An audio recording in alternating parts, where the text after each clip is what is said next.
Hey friends, I decided to take my quarantine outside to the empty streets of my Miami neighborhood, and I wanted to talk to you guys about the difference between the abundant mindset and the scarcity mindset. The truth is, more than ever now we're being asked to shift, and I think this is a great way for me to get back to you guys. There's a car. It's a great way for me to get back to you guys on what it is to have an abundant thinking. I'm also going to give 7 practical ways that you can begin to shift your abundant thinking. This is something that can have everlasting effects if you continue to do them. And so I'm very happy and very excited to share this with you guys. So sit back, relax, and get your glass of wine.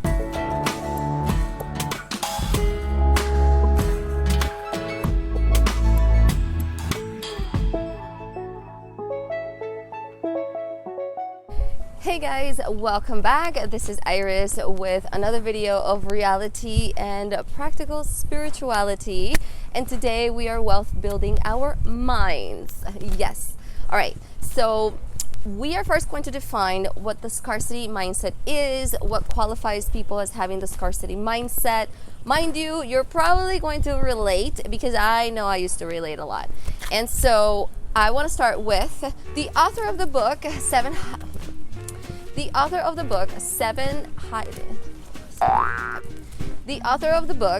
Habits of Highly Effective People, Stephen Covey, defines the scarcity mindset as: most people are deeply scripted in what I call the scarcity mindset. They see life as only so much, as though there were only one pie out there, and if someone would get a big piece out of that pie, it would mean less for everybody else. The scarcity mindset is the zero-sum paradigm of life. People with a scarcity mindset have a very difficult time sharing recognition, credit, power, or profit, even with those that helped in the production. They also have a very hard time being genuinely happy for the success of other people. The scarcity mindset revolves around the idea that there's just isn't enough. So only one person gets the raise, only one person gets to win, only one person gets to be the best. Ways that this shows up in love is: I can only be with my twin flame, or I can only be with that person, even though they treat me like crap sometimes. That's just because they're difficult and they went through a hard time in life. But for the most part, they've always been there. What if your twin flame is your mother or it's your brother? Because it happens a lot. What are you going to do back then? In reality, you belong with a life partner that is actually going to treat you well and appreciate you. It doesn't matter whether twin flame, soulmate forever. It only matters that that person treats you right and with respect, not some mediocre guy that's checking out girls in front of you, or some guy that's dealing with a drug addiction and bringing you down. Here are more characteristics of the scarcity mindset. The scarcity mindset focuses on the extreme short term of every decision. What is the most fun option right now? How can I spend my money more fun? Like what club, Bloomingdale's, shopping, food? What is the best option to spend right now? It ignores the long term of every choice. The most fun choice is usually the choice that has the longest consequences, which is basically spending all your paycheck.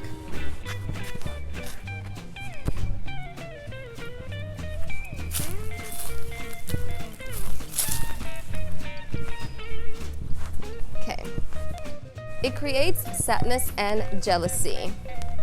This is actually very true. Like for me, it would create sadness. So like if somebody else would get a raise or somebody else would get something that I wanted, it would make me sad. It would make me feel like I was losing. For a lot of people, it creates jealousy because they get that special perk that you didn't get. But the truth is that there is plenty to go around, and there is no need to feel less than just because somebody else is moving up in life. Whatever rewards people get has nothing to do with your own personal potential. Personal finance is very hard with the scarcity mindset. That's right. So personal finance becomes really hard because we become kind of scared of numbers, because we don't really want to see our spending. You don't want to see how much you spend and what you're doing with your money. So personal finance becomes kind of scary, and therefore taxes become scary, and many of us become paranoid thinking that the man is going to take it away. Now let's talk about the abundant mindset. This is the mindset of people that make long-lasting money. Covey describes in his book the abundant mindset as the abundance mentality, on the other hand, flows out of a deep inner sense of personal worth and security. It is the paradigm that there's plenty out there and enough to spare for everybody. It results in sharing of prestige, recognition, profits, decision making. It opens possibilities, options, alternatives, and creativity. Here are more characteristics of the abundant mindset. The abundant mindset focuses on the long term. That's right. Just because you can't go to that party right now, or skipping a few outings, or not even getting the raise, does not mean that you're never going to be out and about, and it does not mean that you're never going to get that raise. It also tends to create positive feelings towards others. You can actually and genuinely be happy for the people around you that are moving up in life, instead of looking like a hater. Because I know you're not a hater. I know you just want the same blessings as everybody else. Personal finance is much easier if you have an abundant mindset. Of course, personal finance is going to be much easier because you're not going to be so scared anymore. You understand that money comes and goes, and there's a sense of security and self-worth. Therefore, if something falls apart, you know that somehow you're going to get out of this, and you won't be so scared to save. You won't be so scared to even invest and do your taxes. It naturally makes a lot of sense to opt into the abundance mindset. But the truth is that many of us don't really opt into it because we just honestly don't really know. We don't educate ourselves enough into this. This doesn't only help your finances, but it truly helps a lot of other areas in your life. There are many things that you can do to begin to cultivate an abundant mindset. And so I want to give you guys 7 amazing tips that you can start today to begin to shift your thinking into a more abundant thinking. And so here we go. Okay, so tip number 1, have appreciative conversations. That's right.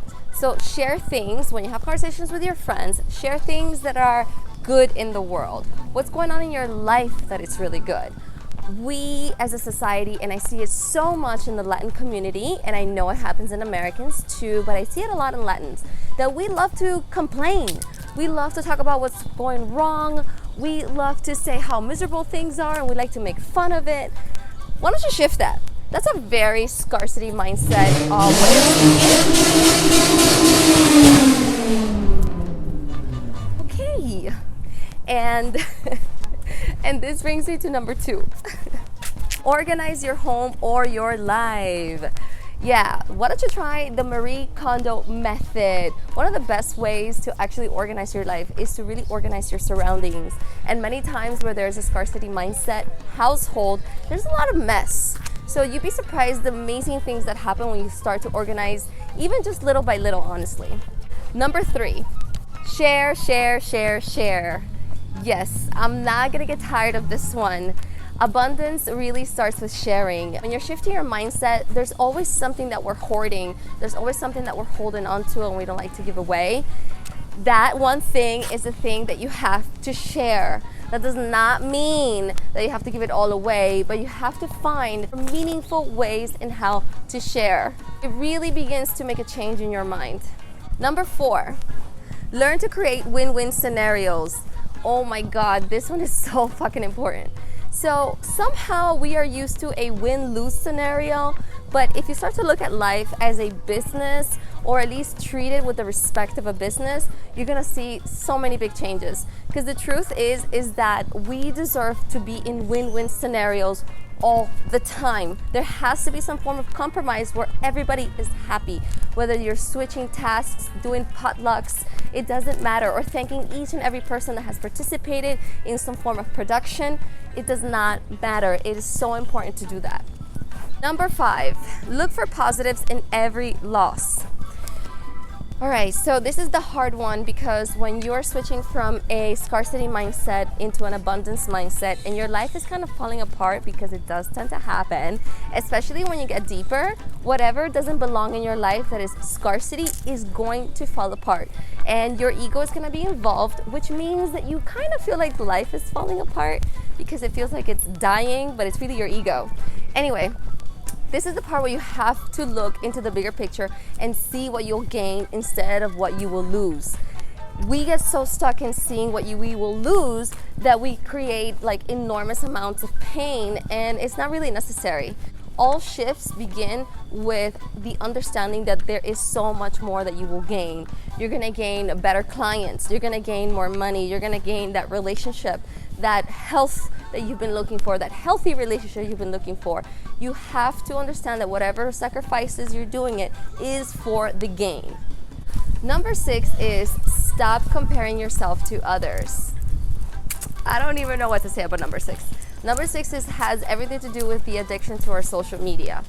When we are going through a hard time, honestly, it doesn't matter what it is. It could be emotionally, financially, physically, it doesn't matter. We tend to compare ourselves to other people because we're trying to somehow match our energy levels or happiness levels, or see how everybody's happier and you're not. I don't know, it's like this weird shit that we do with our minds. If you find yourself comparing yourself to other people, take social media breaks and focus on the present moment. It is extremely crucial that you understand that you do have a lot of things going on, and you can begin to shift any negativity in your life if you just become present. And number 7 is keep a gratitude journal.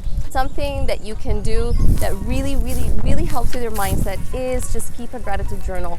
It's so important for you to start to begin to see the blessings of the little things, which is the one thing that we don't fucking do. Okay, we always like, oh, I'm blessed for my life, but yet I'm broke, or I don't have a job. Yeah, I'm blessed.